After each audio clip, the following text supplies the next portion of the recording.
Hey there. Welcome to our Friday Social Live. It's Robert Ohado. Are you an empathic soul? We asked that question last week in my last Friday Social Live, right? Went into it real deep. A lot of you, we cried together, we hugged together around the reality of this truth of who we are, this truth of our nature, that we are, some of us indeed, empathic souls on this planet. Now the next question is, do you have the empathic soul contract? Now, if you're an empathic soul, well, you got the empathic soul contract. So I answered that pretty quick, didn't I? But beyond that, what are the primary archetypes, patterns, creative forces of an empathic soul contract? And how do those shape your destiny? How do those inner and outer forces really determine, where you go in this life, what you accomplish, and what your calling is? That's what we're up to in this Friday Social Live. So hang with me. I got you. Welcome, everybody. I'm streaming right now live on both YouTube and Facebook. Just going to check in and make sure that all is well and everyone's hearing me. Hey, Sherry. Hey, Kimberly. We got some Facebook people. Rebecca. We got Facebook in the house representing. Carolyn Willman. I see Carolyn and Pam. Wonderful. I'm glad you guys are here. I'm just going to also do a little quick check on my own stream to make sure that everything's looking okay. All right. Looks like we're good. I think I got this thing down. So this week, right now, just by the way, where is all this coming from? I've taught 2 master classes on this now. I'm in the midst of teaching the second master class on this whole entire body of work that I call the Empathic Soul and Love Rebel. Now, last week, I talked a lot about why, if you're an empathic soul, one of the archetypes you absolutely have as a destiny force is the love rebel, and what that archetype was. So if you did not see that video, you can catch that either on my Facebook page, my public Facebook page, or go to my YouTube channel and watch it. It's up there. And that was from last Friday. So this Friday, we're gonna expand a bit more. And I'm expanding this because I put together this incredible masterclass over this last year that's already fully produced. It's the Empathic Soul and Love Rebel.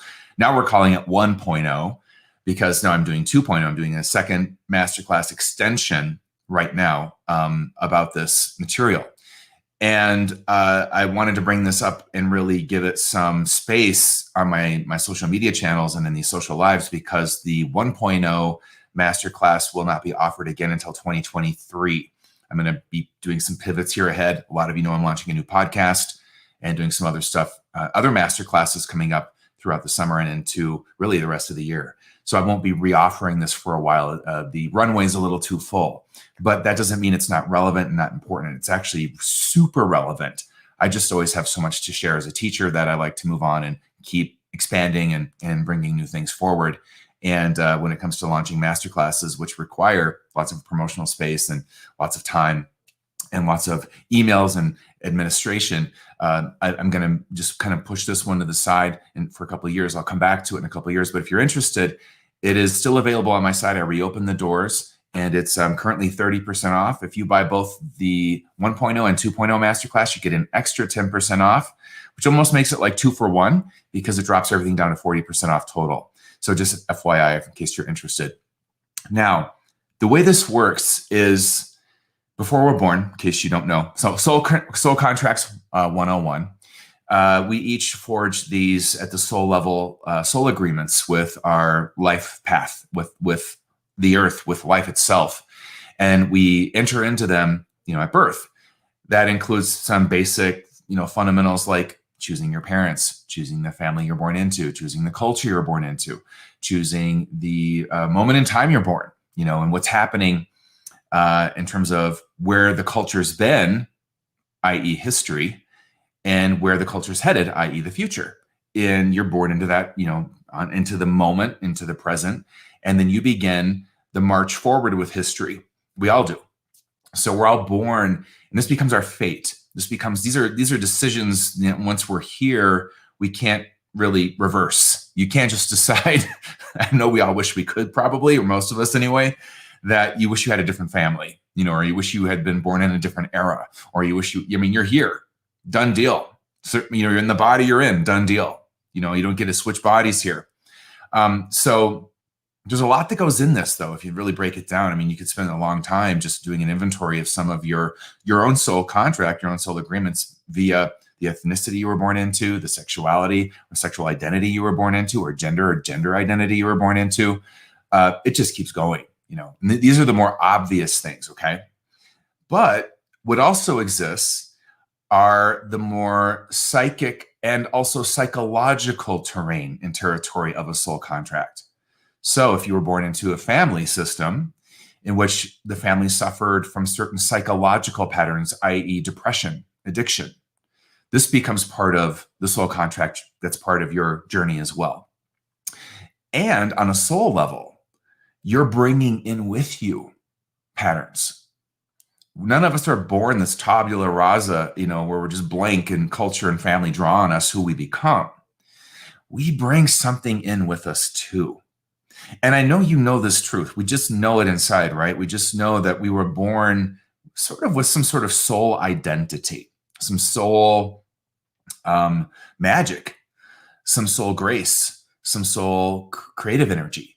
And perhaps, there's unfinished business from other lifetimes or unfinished things that we want to kind of learn some more about. And that's why in many regards, we do come back for another round, right? That's also true as well in my experience. It all kind of becomes this big soup of the soul contract. But what I'm after in terms of just guiding you as an empathic soul today is to see in that soup of your soul contract, what are some of the common things I, in my work as an intuitive over 15, 20 years of doing full-time readings, begin to see in people, in you, people like you, people that came to someone like me. I would say 90% of my clients were empathic souls. They were people that were really sensitive, very intuitive, very psychic, very able to feel more than just their own energy field, very able to sense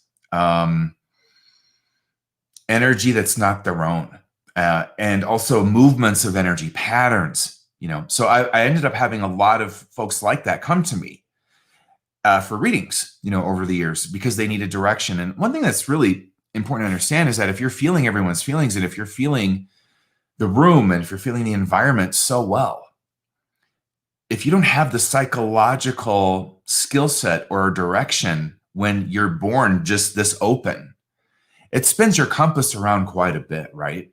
I'm sure you probably relate to this already. Like, when did you finally get, i.e. consciously come to terms with the fact that maybe your depression ain't your own. Maybe that anger isn't yours. Maybe that fear isn't yours, or that anxiety isn't yours. Maybe it is. Let's never forget that possibility. Maybe it actually really is a genuine thing your own personal system is doing. But if you're an empathic soul, it's equally as possible that you're picking up on your parents. I mean, think about your family. You felt them from the time you were born. Of course you did. Now, there's some imperative in our human wiring that drives us to feel and scan and read our parents so that they don't abandon us, so that we, understand our role to the family and our place of value in the family. We do have that wired in. But what I'm talking about is something much more jacked up. I'm talking about you felt your mother's depression. You felt her so low esteem. You felt your father's inability to be with his emotions. I'm talking, and this goes like crazy. You felt, and then you felt your neighbors after that. You went to kindergarten and felt all the kids. And if you pause and take a moment and reflect back historically and begin to sense where you've been with your own system, with your own journey as an empathic soul, you might begin to recognize, I really did feel people like that. And no one told me, hey, this isn't your mood. This isn't your vibe. This isn't your sadness. This isn't your fear. This isn't your anxiety. This isn't your insecurity. Who in your life told you that? I'm going to bet probably no one, because an understanding of this magnitude did not exist. I certainly never got it, and so in my journey, both as a collegiate student studying psychology, clinical psychology, and as a budding intuitive in my college years, and then moving from there and not going further into academia with psychology because I knew it would fall short of what I knew my mission was. And that is to teach folks like you a multi-sensory, multi-dimensional psychology. You're not going to get that in a university. You're not going to get that with a BA or master's or PhD. So I knew that I was not really meant to continue further, although I was fascinated a lot with clinical psychology and other branches of psychology. That was not my lane. That was not my destiny. So I had to kind of pioneer off on my own. And really what taught me everything were my readings. Having a basis in psychology and then a basis in archetypal psychology through Carl Jung's work and some of his proteges. That's where I found my traction. And then a basis in understanding our empathic intuitive system. So what I'm going to share with you a little bit of is actually, in a minute, I'm going to share another video. And it's actually the very beginning of part 1 of the masterclass where I begin to talk about the archetypes of the empathic soul, the Empathic Soul Contract, some of them. There's quite a few. And even in 2.0, I've moved on to different archetypes that I didn't talk about in 1.0.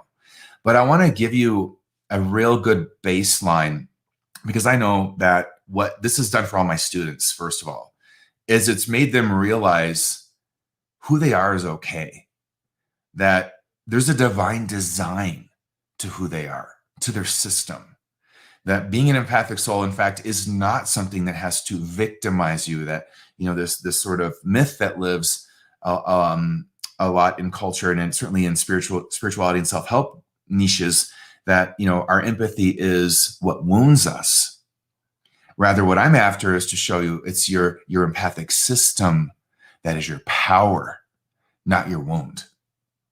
But what's also true is we do go through a very challenging arc of shift from feeling just collapsed and flattened by how sensitive our systems can be to then getting on the other side to realize, and there's lots of paradoxes in the Empathic Soul Contract. This is one of them.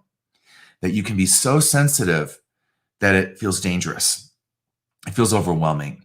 It feels collapsing at times. And what's also true is once you understand your archetypal architecture, your soul contract, and your innate, easy capacity to not just channel the room or the environment and its messiness, perhaps, but rather, did you know that it's easy for an empathic soul to channel a grid of grace and power like that? Because one of the empathic soul archetypes is the channel, the channeler. So it goes to say that, hey, listen, I can channel all this, bleh, and I've got archetypes in me that run on that manage my low esteem, that have me boundaryless, that have me open to channeling everything from everyone so I can take it on, manage it so that I can be of value to them, so I know they won't abandon me, so I know I'm enough. Does that sound like your system? So I'll go shadow rescue everyone. I'll go codependent manage everyone. I'll go feel all their feelings. And it never occurs to me this is an adaptation, an archetype of adaptation to a culture reaping the woes of shame.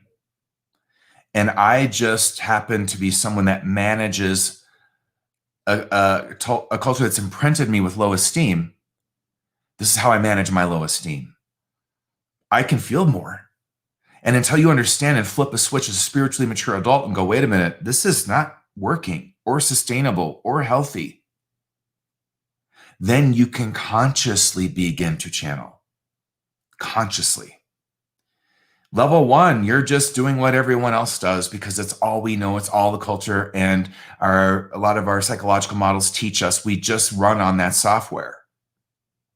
And then the game changer comes one day when someone like me says, wait, there's a whole nother way. And at first I got to let you understand what's going on with your system. You're not crazy.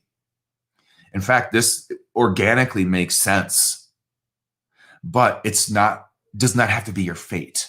We can shift this to destiny. Here's how.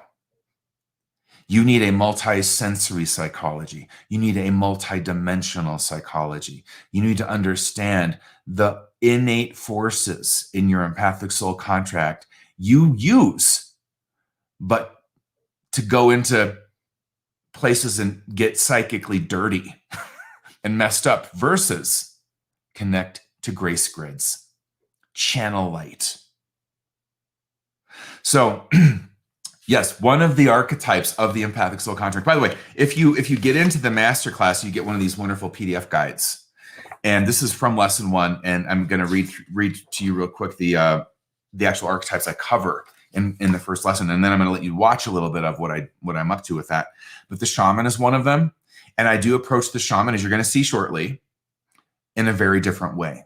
This is not go sweat out in a dude ranch in a teepee like they did in the 90s and suddenly I certify you as a shaman. No. This is true to the mythic roots of the archetype of what it means to be a shaman. The wounded healer. You've got to understand that pattern big time if you're an empathic soul. It's in your contract, I guarantee it. The Bodhisattva. This is an archetype you may have never heard of. As far as I'm aware, I'm the only one who's ever identified it in contracts and named it.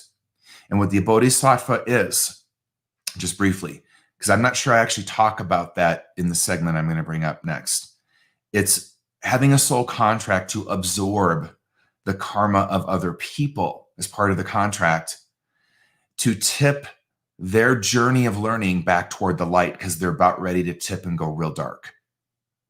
So a bodhisattva, what that is actually, by the way, it's a Buddhist being in a certain sect of Buddhism that has already attained their enlightenment, yet reincarnates anyway. They've gotten off the wheel of suffering, in the Buddhist model of how things work, but they reincarnate anyway to take on the journey of awakening and enlightenment for other people.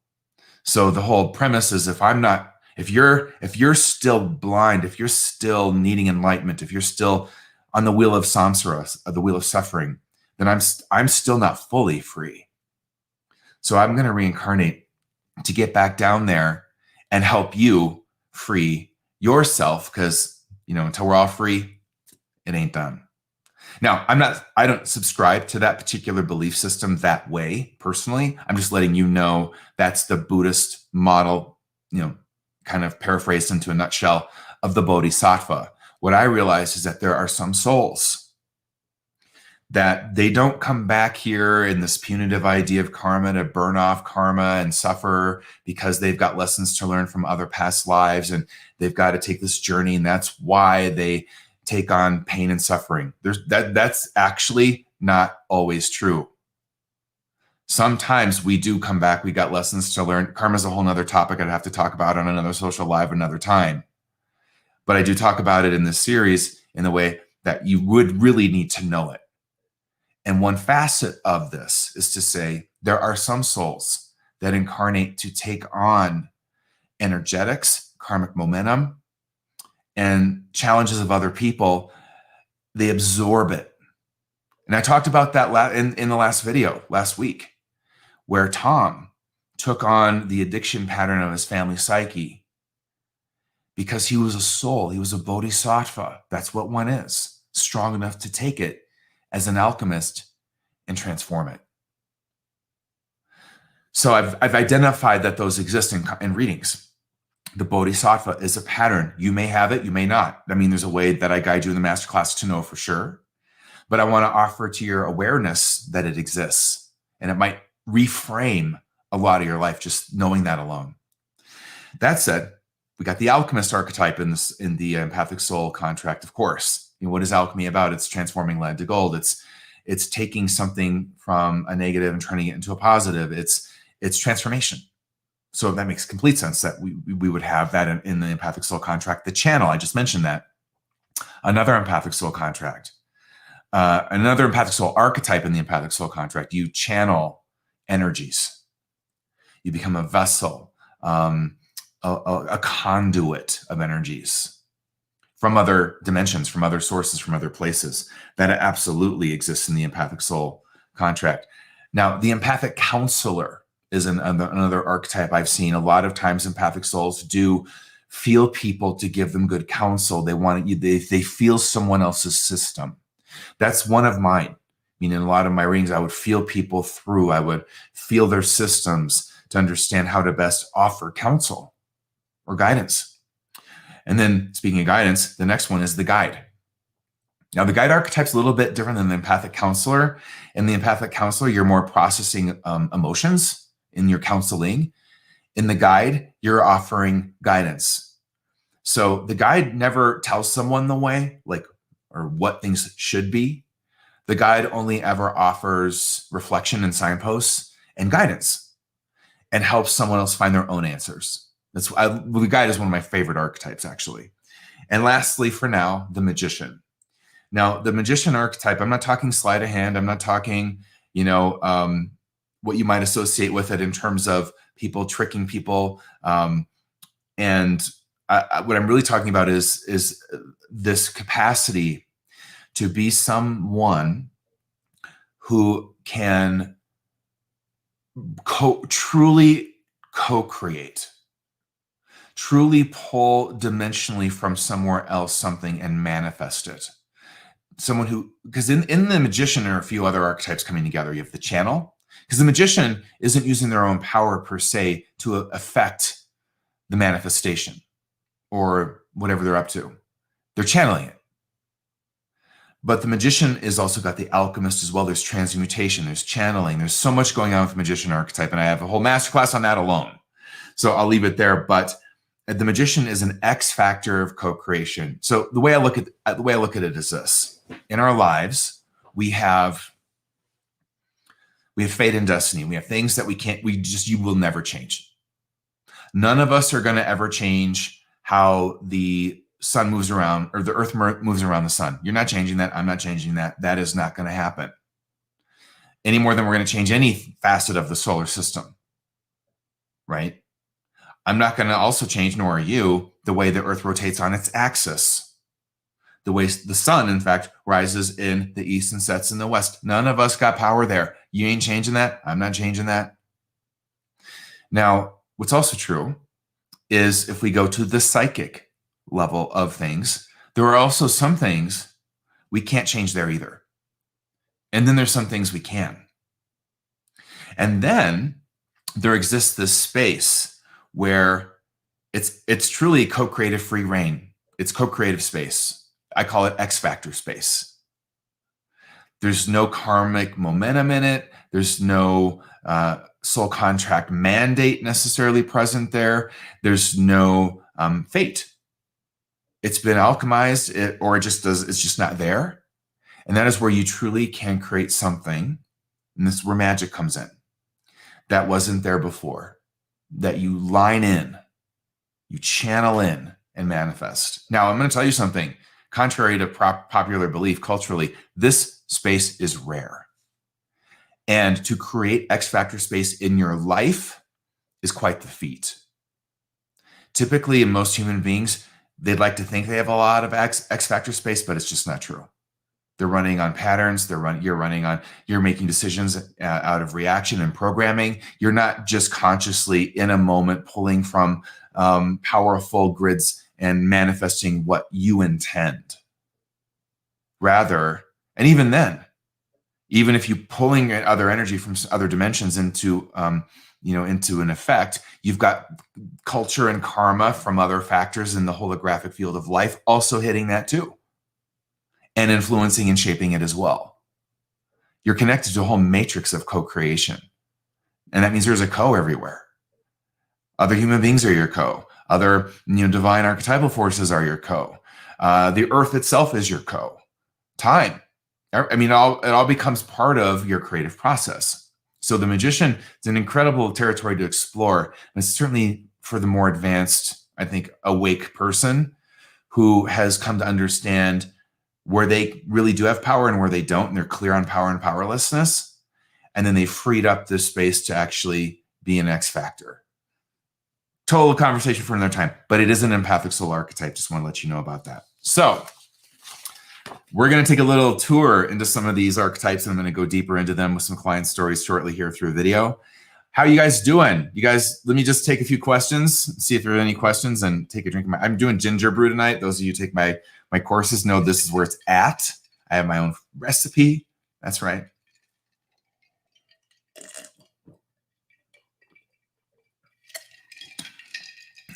So, good to see everybody. I see Julia. Hey, Julia, how are you? NYC is in the house. Good to see you. Lisa, nice to see you too. Okay, well, listen, without further ado, I'm going to once again attempt to share this video. I hope it works out. And I'll let you take it in for a good 30, 40 minutes. And just remember, this is part 1 from my Empathic Soul Rebel Masterclass. Doors are open now. They won't be forever if you want to get in and get into the real deep dive into this material. And then, I mean, this is one 30-minute segment out of a 25-hour masterclass. That's how deep I go. It's real deep stuff. I mean, you'll be learning from this for a long time. All right, here we go, I think. Here we go. Yay. All right, I'll see you guys in a minute.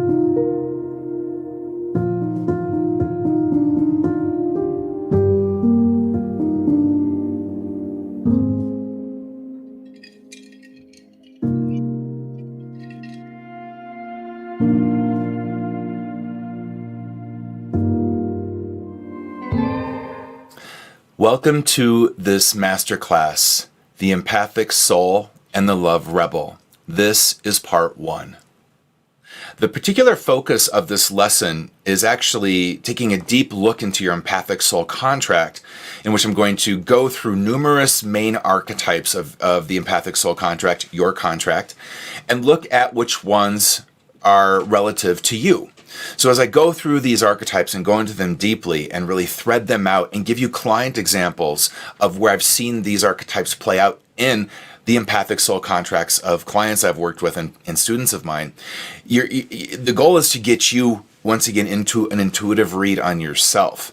What we really want to establish in this particular lesson is a soul view down to earth look at your Empathic Soul Contract and your empathic soul.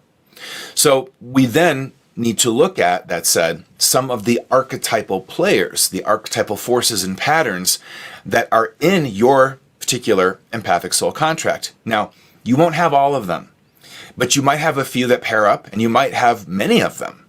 So as I go through them and describe their patterns and describe in great detail where I've seen these show up in people's lives and what it looks like on the ground level of human life, 5 sensory human living, to have this archetype, it's an opportunity for you to go, okay, I think that's my archetype. I think that's my archetype.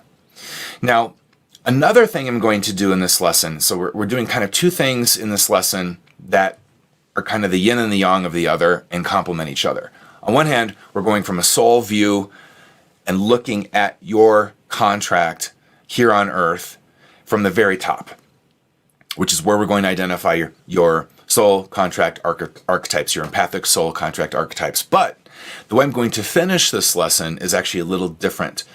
I realized that it's really crucial, if you're an empathic soul that is really kind of in the suffering that many of us know all too well of, being overloaded empathically, feeling other people's feelings, having very challenging times with boundaries, feeling exhausted, depleted, feeling pressured and overwhelmed, and kind of crushed sometimes by the psychic atmosphere of life and of the world right now. You know, all that stuff I think is really important to address straight up right away. So one of the things I will likely do in each lesson is something that I'm going to call empathic triage. So triage is when someone's injured or someone's hurt in a certain way, and the most important thing that has to happen is to stop the bleeding, or get them breathing again, or clear their airways, or in our case, clear your psychic field. Give you some space and some tools so that you can stop the empathic overwhelm, which is another way of me saying the empathic bleeding, the empathic contamination, the empathic overload. So I want to take a top view, soul contract level view, but I also want to round it out at the end and bring you into some right now strategies of how you can begin buttressing and protecting yourself from the very real issue of empathic overwhelm and overload. So we're going to, now in the introductory lesson, I did a lot of different, I think, riffing around and different questioning and different, explorations on what the empathic soul is. And a lot of that was assessed, at least in that introductory lesson, through the symptoms that we experience while we're human of being an empathic soul. So it's a lot of the negative overwhelm we might feel, or the getting hijacked by other people's energy, or the frustration or anger that we feel from other people, how we just feel other people. And I do want to be clear, this is something that you don't even have to try to do. If you're an empathic soul, you do just feel people. You pick up on energies, you pick up on information. You just do. So that said, the empathic soul is a multisensory being, meaning it has multiple ways of sensing, perceiving, and experiencing reality. Now, reality here is a very broad term. It's not just this five sensory reality, because we're talking about a multisensory being. And we all know this, right? That this just is not the only reality. There are other realms, dimensions of consciousness, dimensions of experience. There's other solar systems, planets. There's all sorts of stuff going on all up in here. Yet, an empathic soul does have a capacity to share, feel, perceive other dimensions, perceive, share, and experience another's physical sensations, another being's physical sensations, emotions, thoughts, patterns, moods, health. You can pick up on people's health.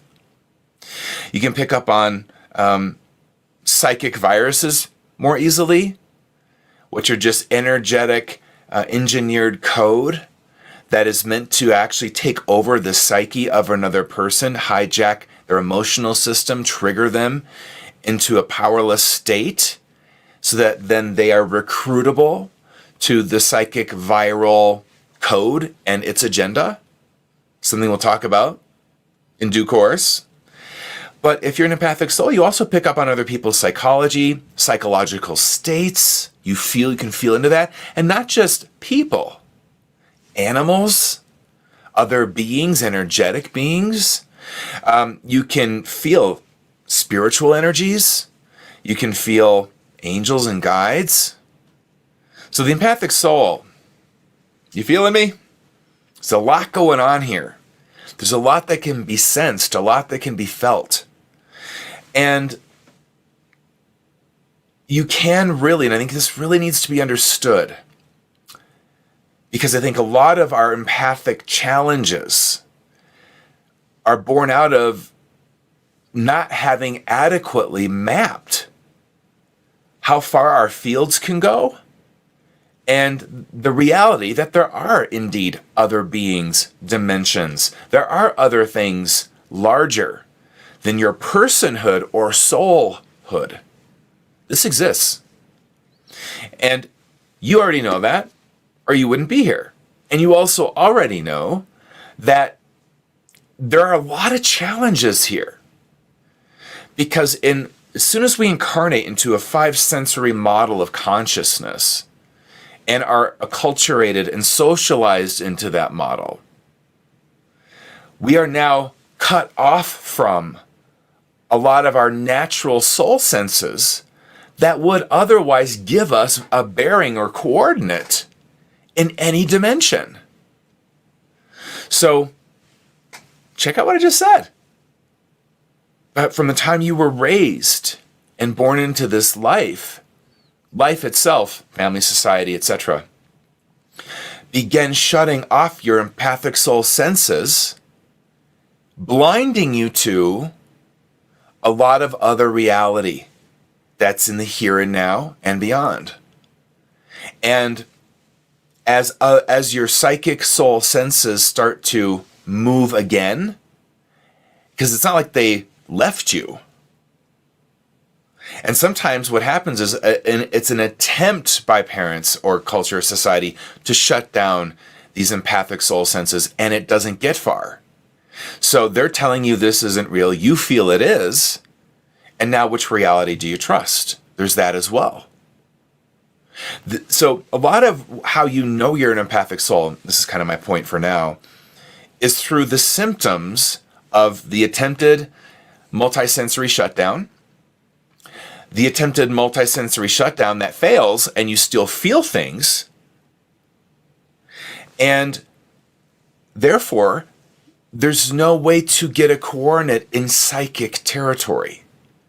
I've seen many empathic souls living as human beings that have come to me as clients, and just students as well, that really struggle in this territory of how do I get coordinates in psychic territory when I've got these forces of culture and society saying that doesn't even exist, these forces of culture and society that are living in the wounded side of their human psychology that define the psychic territory in ways that aren't accurate. Yeah, there's a lot to cover. But I want you to start to get your bearings and your moorings, and to know that if you are an empathic soul, which you are, you wouldn't be here. You are a multisensory being with the ability and capacity to feel and perceive other dimensional energies, spirits and souls, group energy, events, realms, spaces, physical and energetic spaces, nature kingdoms, and anything else that might be larger than you. That's a lot to take in.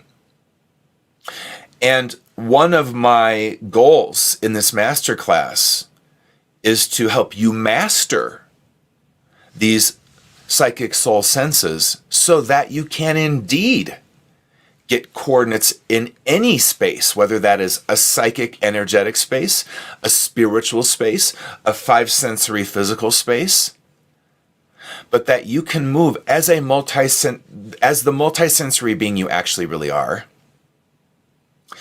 beyond just what the five senses coordinate you with. And that is a powerful pivot, to be able to move as a spiritually mature, psycho-spiritually mature human being with an empathic soul as the engine. It's moving in an activated and conscious rapport with your multisensory empathic system that you will make the most optimal, holographic, and nourishing choices you can. You'll take the most optimal, holographic, and nourishing actions that you can. How does that sound? Don't y'all want to be signed up for some of that? Well, you already are. Here we go. Now, what is the Empathic Soul Contract? That's what the Empathic Soul is. I'm sure you're getting this. But I just needed to reinforce your sensory capacities. And not from any woo-woo place or any, making you super special place or need to inflate your wounded ego. It's just what's true. It's just what's true. You feel and perceive more. Now, why did your soul that can do all this come here? Why did you agree to come to this planet? Now, as I said in the introductory lesson, we are at an axial shift of archetypal ages and co-creative ages, such that where we are is we are moving toward a conscious holism that we've never engaged as a humanity before. And that conscious holism is we are consciously one world. We've always been one world, but we haven't always been conscious of that reality. There was a time where they thought if you went too far, because the earth was flat, you would just fall off into I don't know what. Now we know the earth is not only round, but that we are all part of it. In spite of our national borders and our cultural differences and our go down the line of differences from political to race to sexuality to we are all one in game. Now we're all living in this question. Are we going to act like it? Are we going to choose like it? Are we going to live like we're all one? And here, my dear empathic soul, enters your contract with this life. You are here to help humanity in whatever way you've contracted to transform. Now, as I begin going through the empathic soul archetypes, the one thing they all have in common, without exception, is that each of these forces in your contract are transformational.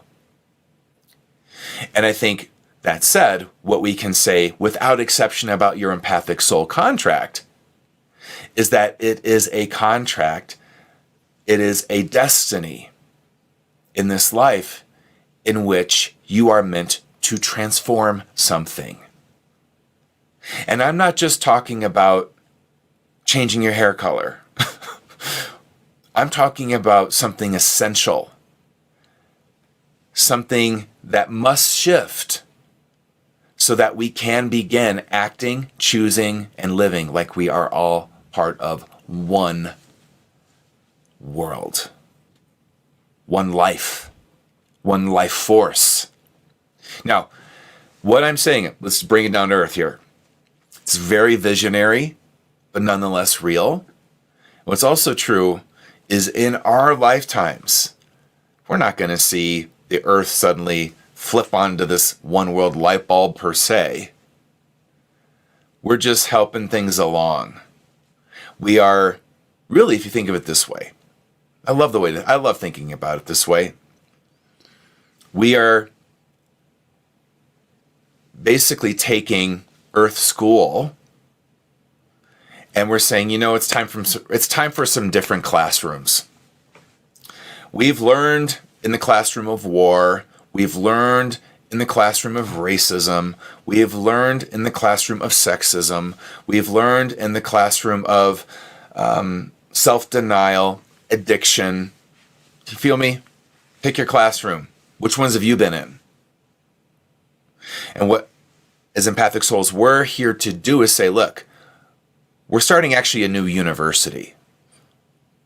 It's called Holistic University. It's called Empathic Holism University. Multisensory University. And here we are. I really realized, developing this masterclass, how all of my work has been centered around this sort of university and these sorts of teachings. All of it, forever and always, has always been around holism, waking people up to their empathic holism. And now, me focusing on your multisensory nature and the need to understand it in terms of your empathic soul contracts, clauses of transformation, and agreements to transform. So, what is the empathic soul contract? Let me give you an official definition. It's a sacred agreement to incarnate into human form. We got to start from ground zero here. You're in a human body, and you incarnate to support the evolutionary opportunities of your own soul and the soul of others, as well as the evolutionary opportunities of the creative patterns of Earth. So this agreement you've made is an alignment to transformation. It is, you are here to, in whatever way you are, align all beings to the mystical truths of holism. There's something in your contract that's about aligning beings, people, to holism. What is holism? We're all one. We're all interconnected. We inter-be. I am a we.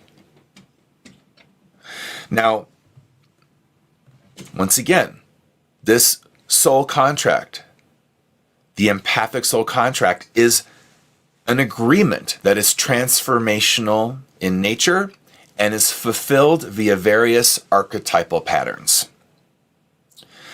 And these archetypal patterns direct and shape the destiny of your life. So, this is why I am saying, especially in this masterclass, you need, humanity needs, empathic souls here need a multi-sensory archetypal psychology and spirituality. That's what this masterclass actually is. It is a course in multi-sensory psychology and spirituality that is holistic, archetypal, intuitive, and empathic. So the first archetype that I want to cover, and these are actually sequenced purposefully. The first archetype, as we will soon see, also pairs up with another. But on its own, I want to first teach you about it, and that is the shaman. Now, I have to be very clear. What we have tended to do with archetypes generally, and most notably, empathic soul archetypes of destiny, is we have brought a lot of romantic ideas or romanticism or misinterpretation to the patterns.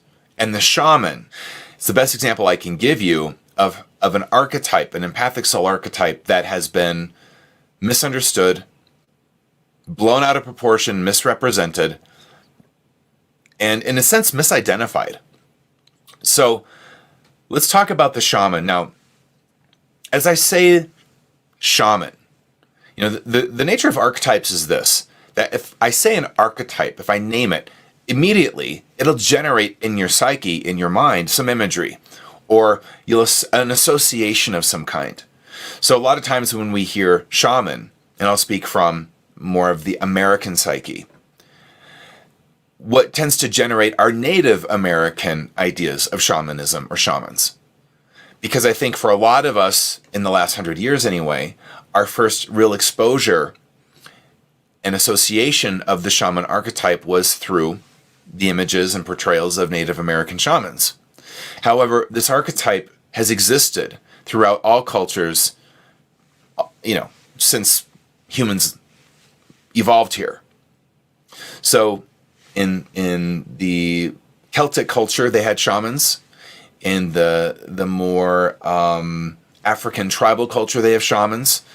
In the South American cultures, they have shamans. They and here's the thing, they fulfill the same archetypal role to the tribe, but they individuate and express differently. So a shaman for the Vikings would have been very different in its dress and perhaps rituals and approach to its role to the tribe than a Native American shaman. And even in the Native American tribes, their shamans would sometimes just have different functions and do different things and, individuate and express differently. But all of them nonetheless did this. The shaman as an archetype is a path and pattern that requires initiation. And I have to bring in the wounded healer at some point into this discussion, which is also an empathic soul archetype. And then I have to bring you into contemporary times and explain to you why this pairing, the shaman and wounded healer, are already managing you, your destiny, your path, you. Even if you hadn't named them or hadn't identified with them yet, you will now. Now, the shaman in its pattern, how one became or becomes a shaman is one, there's got to be an empathic soul contract going on here. There's got to be some kind of empathic soul agreement that agreed to in being initiated into shamanism as a human being.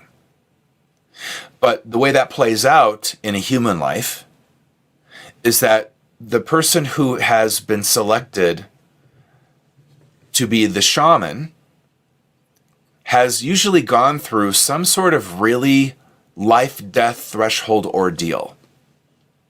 So the shamans of many tribes didn't become shamans because they just wanted to be special or they were appointed, the role of shaman out of nowhere.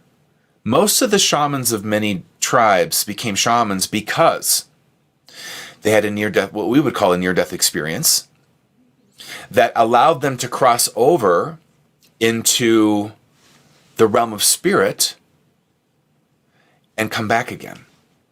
But when they came back, a conduit, if you will, was opened in their psyche, their psychology, to the spirit realm. A portal. What I would language happened to them is that they, for a moment in the near-death experience, realized they were empathic souls. I'm a soul that actually can see and connect to other dimensions.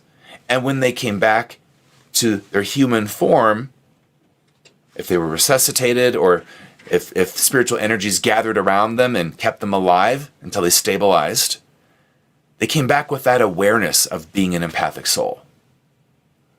So shamans, and what my point is to say in part here, didn't become shamans just because they sweated it out in some dude ranch in a teepee for a weekend.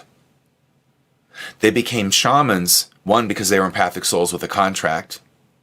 Two, because they woke up to their multisensory nature whilst being in a five-sensory human survival psychology and identity. And usually that's what the initiation served. It was the wake-up. Now, I got to say that you don't just consciously decide this. Your soul, your contract decides it. And the timing happens as is written, as is agreed.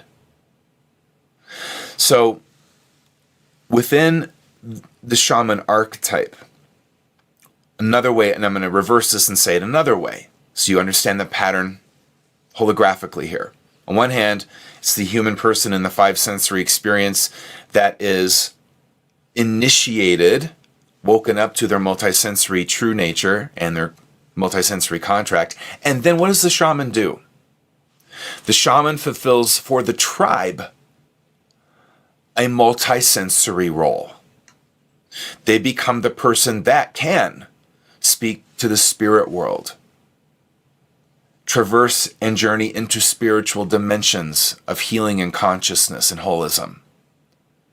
The shaman does for the tribe that's totally grounded in only five-sensory perceptual reality.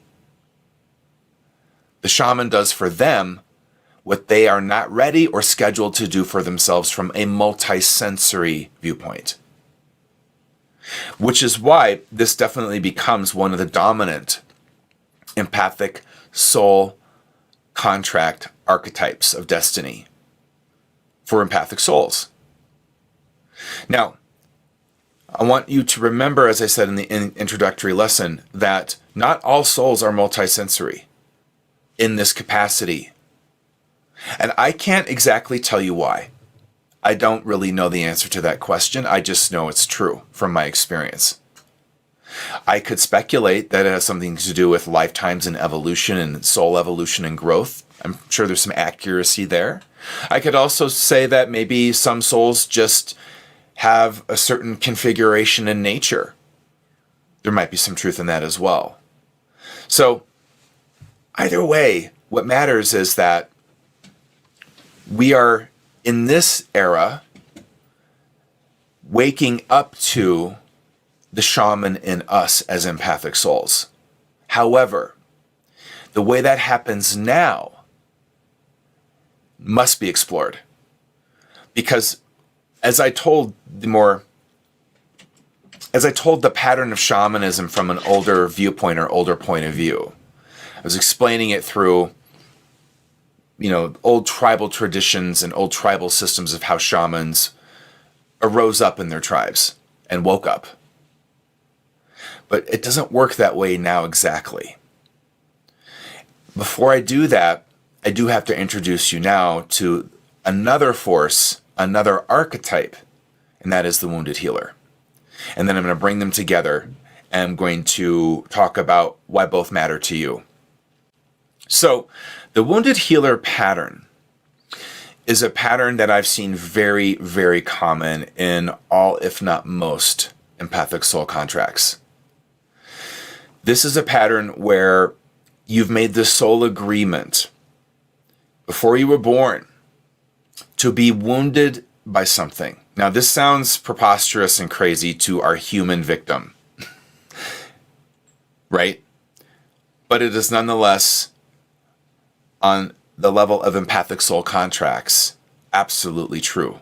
Now, as I begin to thread out why empathic souls choose this contract, you're going to get it because you've already lived this.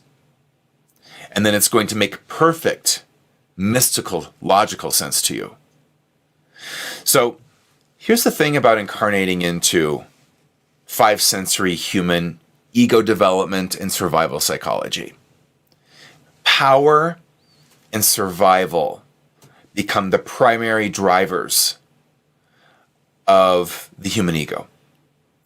The need to survive at all costs, the need to have power, and what does power give you? A capacity, a greater capacity to survive. Whether that's power to control life, others, situations, events in your life. That's what power from a five sensory reality does. Now, throw into the mix here of ego development the reality that all human beings in some way have a wounded ego. Now, the ego in and of itself is not right, wrong, good, or bad. In fact, you need one to fulfill your creative destiny. You need to have an identity here. That's what the ego is. It's I am Robert Ohado. You are you. Is that right or wrong? No, it's just what's true in this life, in this particular contract. You have a soul contract to have an ego. Now, however, the wounded side of the human ego, meaning wherever any of us were told there was something really wrong with us, we weren't enough, that we're bad children or bad people, we don't cut it, we don't got it, we're not enough, we don't have enough value, which we've all heard in some way or other, right? So we all have, my point here, is what we all have is a wounded ego. All of us have it. Now, having a wounded ego is not the same thing as the sacred wound the wounded healer pattern signs up for. They're not the same. But they bridge into the same territory of wounding. Now you got to track with me. So we've got human beings that just have wounded egos because it's the part of the way that esteem works in this lifetime and how value is apportioned and how power is qualified. Power is qualified in the five sensory survival capacity as your capacity to survive. We're just at the human level here. I haven't brought empathic soul into the mix yet. That's coming. Because what the wounded healer pattern does is this. It says, okay, let's go this route. We're in heaven. We're where we scripture contracts. And we're looking at your life, my dear empathic soul. We're looking at this transformative time on the earth that you are being called to serve as a custodian of a new archetypal age. You are being called to serve as a transformative healing force of holism. And I'm looking, we're talking about it. We're talking about your contract. And then I go, you know what? Here's the thing. And I'm your guide. I'm helping you sort out the contract. We're collaborating on the archetypes you're going to need and why. And I look at you and I said, you know what? Human beings have this 5 sensory, wounded ego-driven power system.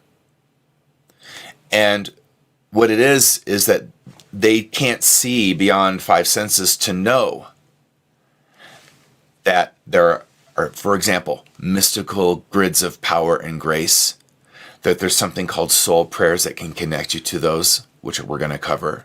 Human beings don't realize that archetypal grids of power can produce events. They don't understand karma holistically. They don't understand co-creation. They think there's some god or goddess or some force in the sky that they must appease because they're not worthy of power in a spiritual way. They've got all these wounded notions about their value.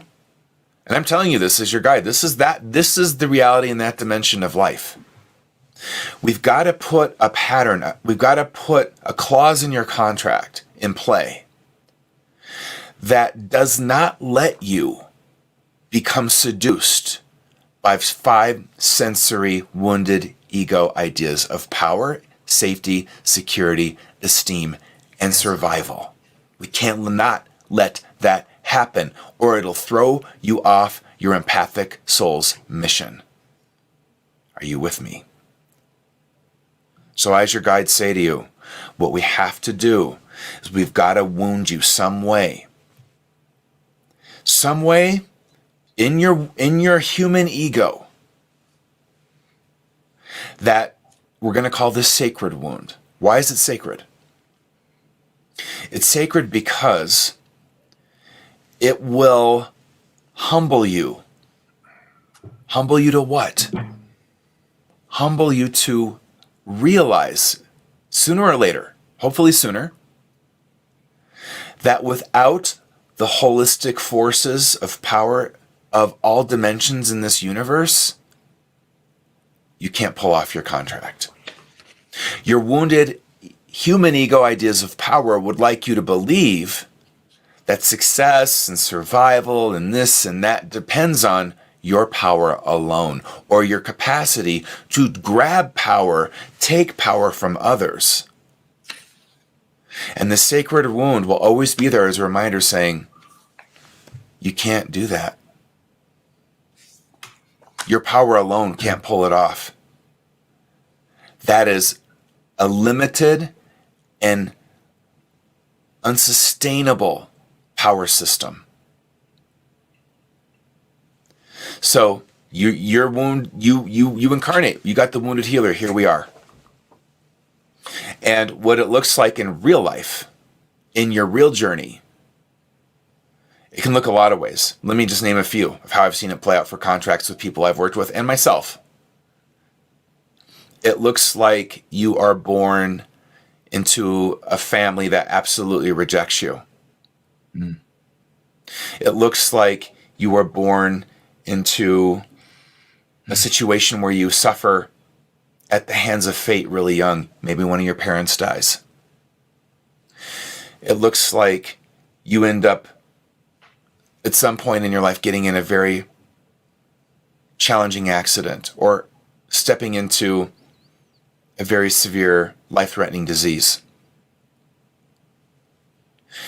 It looks like you're born into family dynamics and patterns like addiction and abuse.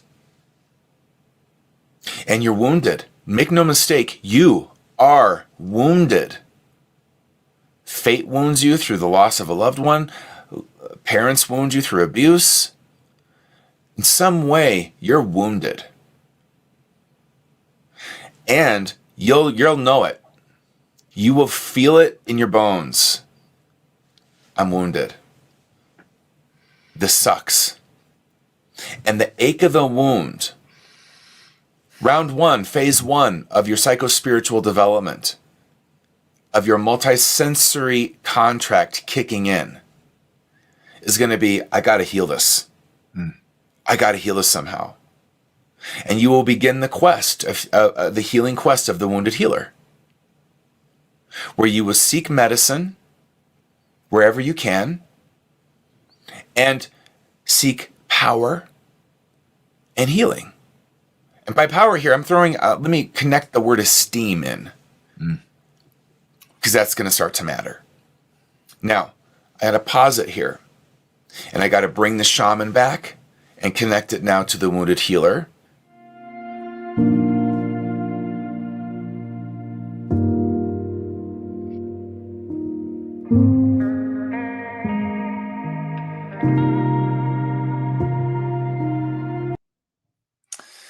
Hey everybody, I wish they had a better transition between the videos. It feels like it goes boom out. I just love hearing the music I'd picked for this particular course. The DJ in me loves picking the music out and stuff. I hope that was really helpful. So yeah, I went on to talk about the shaman coming back in. There's so much more in, that's just, like I said, 30 minutes of the first lesson in the masterclass.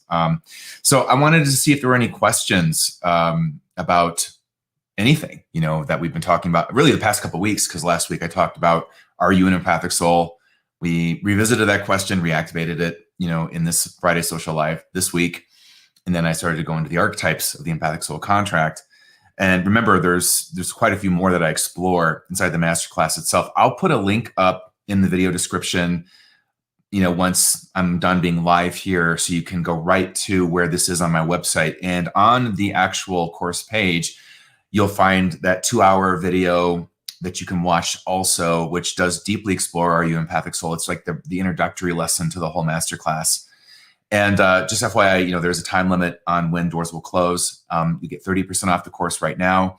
And obviously when doors close, that will go with it. But you can get also the Empathic Soul 2.0 masterclass. And I'm going to share with you next week a piece from a lesson there. So I'm super excited about next Friday's Social Live.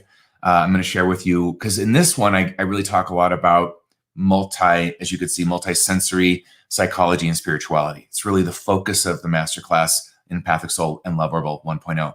But in 2.0, I go into what it means to focus yourself and learn from, into and learn from a multi-dimensional psychology and spirituality. So there's an upgrade shift. It's 2.0, of course there's going to be, but I hope you're getting a lot of useful stuff, even if you don't take the masterclass. And I just want you to get, if you feel like you are an empathic soul, that there's nothing wrong with you. In fact, you are just wired differently. You've got a different vibration, a different journey, I think, of fate and destiny in this life. And there's lots of paradoxes in the Empathic Soul Contract. Like I mentioned earlier, we can be so sensitive that it can mess us up more than anyone else gets messed up. And yet what's also true, like I just said in this little video clip, you can say a soul prayer, access grace in a more powerful, direct way from another power source, a grid. I call these grids of light. And you can bring that through you or to someone in a direct way others can't do. So there's like 5 more paradoxes about the Empathic Soul Contract that follow that same sort of phenomena, that there's things that are harder and challenging for empathic souls. And then there's the flip side where, my gosh, who could do magic, and I mean like miracle type stuff better than you? It takes an empathic soul to pull that stuff off.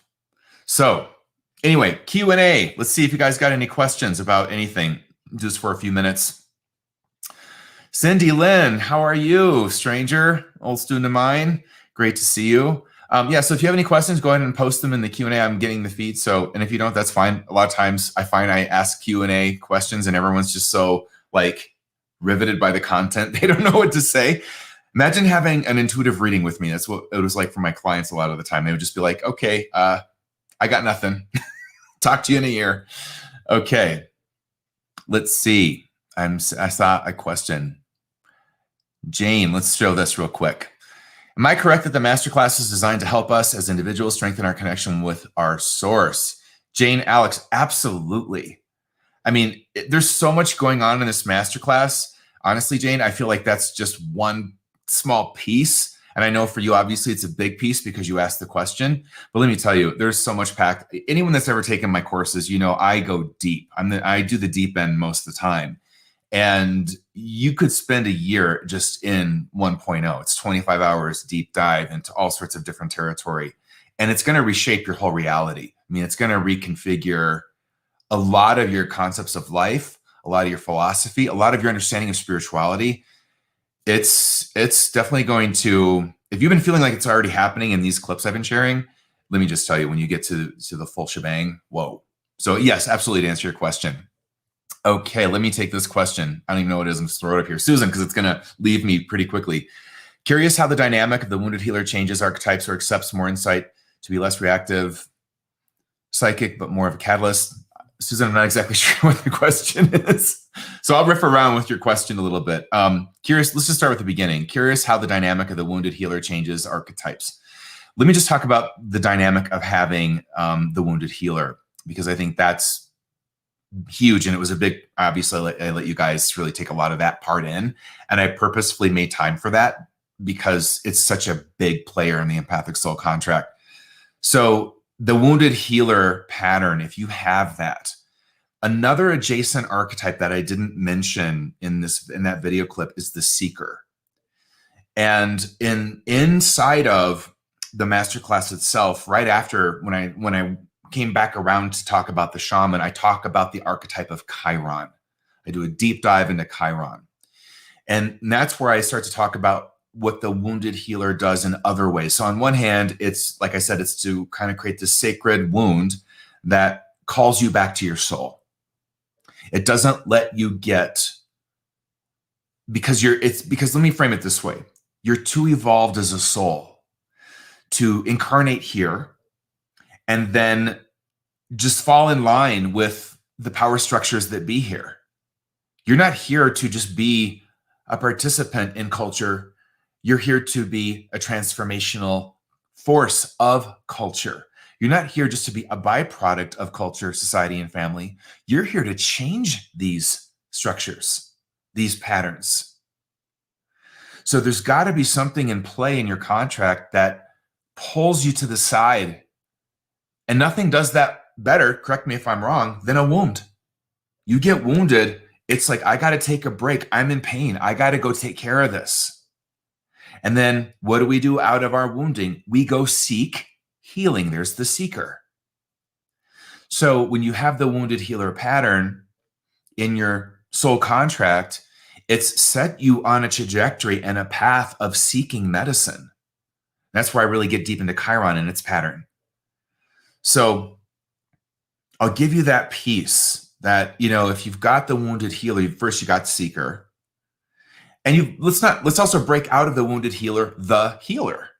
You've got the healer archetype. It's just sort of amalgamated into this wounding process. And there's something about the wounded healer that's very, very unique and poignant. And that is it's a sacred level of wounding. And then the paradox of the sacred wound is this: it's not personal, yet it feels completely personal. So there's so many more dimensions and layers in that pattern that I go into, but I love that question. Okay, let's see what else we got going on here. Jane, we got you. Who else has got a question? When does your next class begin and what form does it take? Such as, hey, Elizabeth, let me take this question. When does your next class begin and what form does it take? We got Elizabeth on YouTube. Hi, Elizabeth. Well, this master class is available now. It's on demand. I've already taught it. So you will have all lessons available to you to go at your own pace. You have lifetime access to it. So if it takes you a year, if it takes you 2 years, if it takes you a month, it's really based on what your system can handle, I would say, if that's the right word, and what feels, I guess, the right pace for you. And the 2.0 of this is also available. You could get both right now. Once again, like I said, if you do that, you get 40% off both, which is a really great deal. If you're like already hooked, you're like, I want to go the whole distance here. That's what I would do if I were you. Doors will close on both of these soon. I don't leave these open all the time. And 1.0 won't be offered for a couple of years after this. So but the course is already fully produced. That's why I'm able to play lessons from it and show you lessons. So what I tend to do, the way I teach, a lot of teachers are different. I don't pre-produce stuff. I love the live experience as a teacher. Just like right now, I love this energy. I get into my zone when I'm live. So I bring an outline and I teach from an outline, but I'm always live initially. Then I post-produce lessons, kind of cut it down, get rid of drink breaks, get rid of anything that might have gone wrong. And then that's the official evergreen lesson. And that's just how I roll. So that course was completely taught this last summer in 2020. And right now I am in the middle of teaching 2.0. So we have live lessons coming up in there. But we're already halfway through that too. So I hope that answers your question. And then I have a podcast coming up, obviously free, that I'm going to be live streaming on YouTube and Facebook. The best way to stay in the know on my whole calendar and schedule is just get on my newsletter. Which is very simple. Just go to my website. You'll see it right there. I think in the front page there, you can sign up.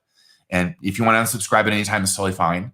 But that's the best way to stay informed of when I'm going to be broadcasting the live streams for the podcast, when deals are going to end on masterclasses, when doors open on masterclasses, et cetera. It's the best possible way.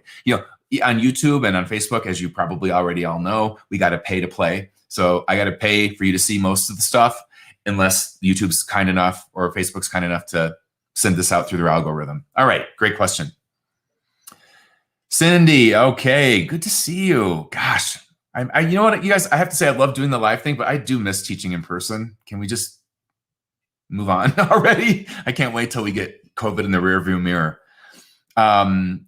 Elizabeth, great question. Is there a chance to interact with you in 1.0? Unfortunately, no. The live Q&A, I do a live Q&A in those courses, and I already had that for the current class, I believe. Honestly, I think that's true. Don't hold me to it, but I'll get back to you. I think I did. Okay. Karen, thank you very much for your compliment. I really appreciate that. Okay, let's see. Let's take this course. Cecile Lim, I'm just so tired, or take this course, take this question. I'm just so tired. Does being a wounded healer lead to being healed myself? Yes. Is healing required to participate in my contract?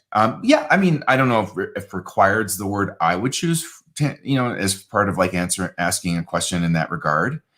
But yes, part of the wounded healer, it's about your healing. It's about seeking medicine for you. But here's what happens. You go on a quest to seek medicine for you because you've got this wounded healer pattern driving your destiny. And in the process, you get all this healing sourced for you, right? And then destiny calls you to go now and heal other people. So it's just not enough to heal yourself. And if you got this pattern and that's it in game. No, heaven calls you on the phone and says, look, now that you healed that issue, go heal everyone else with it. So a lot of, this is a strong archetype in my own contract. It definitely comes through as a teacher. A lot of what I share, I'm very vulnerable in sharing my own personal journey with students in terms of a lot of the struggles that I teach you about or guide you through, I've been through, or I've seen clients go through. There's kind of this, dual source of perspective and information and healing that I have in my work. But certainly I've been through a lot of challenges in my own life and have had a lot to heal. And I definitely think healing is a verb and is really a life journey. It's a journey. It's not necessarily a destination you ever fully arrive at. Yet I know that a lot of what I've offered as medicine to my students comes from my own journey of what I had to source for me. So similarly, if you're someone who tries to, for example, heal from addiction, let's say you are an alcoholic and you get into recovery.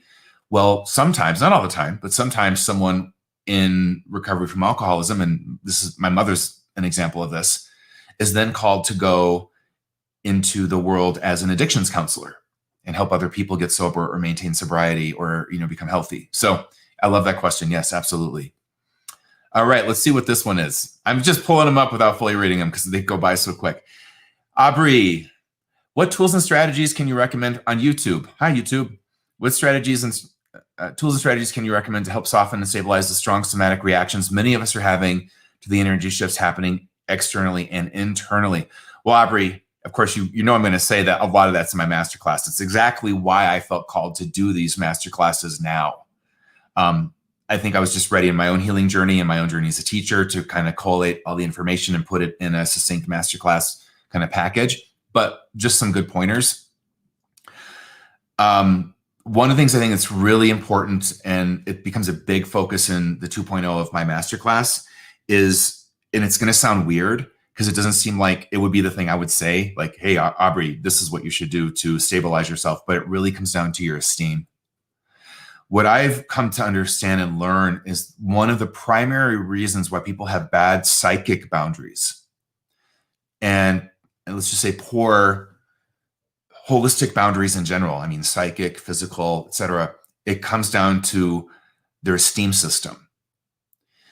We oftentimes are on missions to get to enough, because we're told we're not enough from the time we're born. Anyone hear about original sin, which I just call original shame? We get some form of that in our psyche when we're born in most cultures. And then we have to have this journey of, okay, well, if I'm not enough, I better get to enough. And what is that going to require of me? And if that means I have to, then here comes the perfectionist archetype, be perfect. Well, then I better get on getting to be, getting perfect. Now, that's just one example.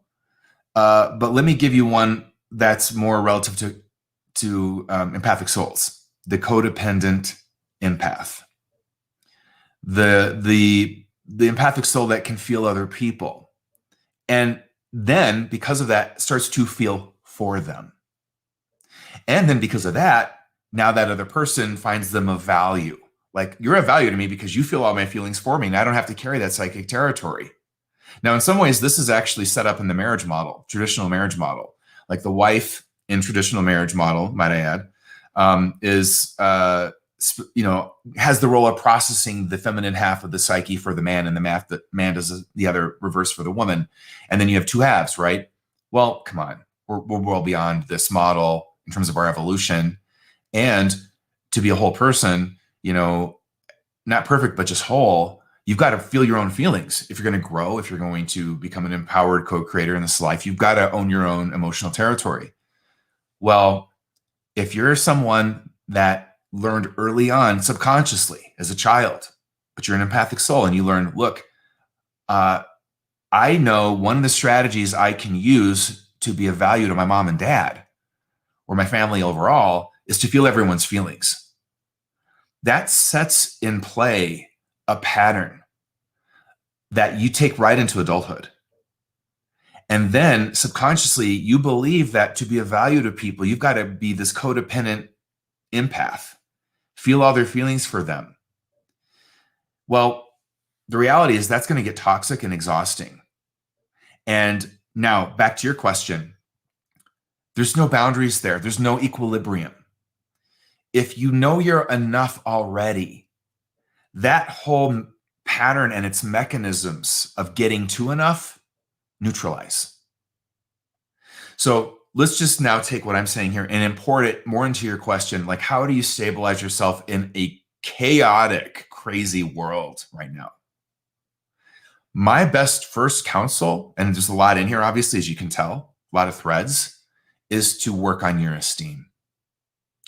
Work on knowing you're enough. I just dropped a hypnosis track on soul esteem, something I teach in 2.0, in the 2.0 masterclass. So I've got all of them now using this in combination with some other esteem work I've done with them through various parts in the masterclass of 2.0. And that is to say, you've got to know you're enough already. And I can say that to you, and it sounds great. Like, oh, soul esteem, I'm enough because I am. I'm enough because my soul, it's its nature to be enough. There's nothing to do to get to enough. I'm already enough. But that doesn't mean it's activated in you. You can like the concept, but it doesn't mean it's an active force in you. And if it's to the degree it's not an active force in you, that's where I would point you to look at, all right, well, what are the active forces then that do manage your esteem? What are their boundaries like? What kind of boundaries does a codependent empath have? Very few. Because to have boundaries would mean what? It would mean to say no to people. And what do we risk if we say no to someone, so we think? We risk that they won't like us. But the deeper risk is this, and this is where I go to your child archetype. The deeper risk is that it's not just that they won't like you if you say no. They'll actually abandon you. And that, when we're kids, means we die. We can't make it on our own as kids if we're abandoned. So a lot of this begins to time warp us back to, that 7-year-old, 5-year-old psyche of when we adapted some of these patterns and strategies.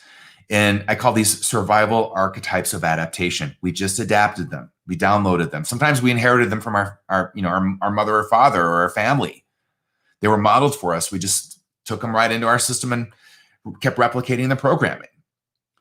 But if you don't have your child, your inner child, feeling like you're now parenting them and you're not going anywhere, and if you don't have adequate esteem, you're going to have a shaky time in this life right now.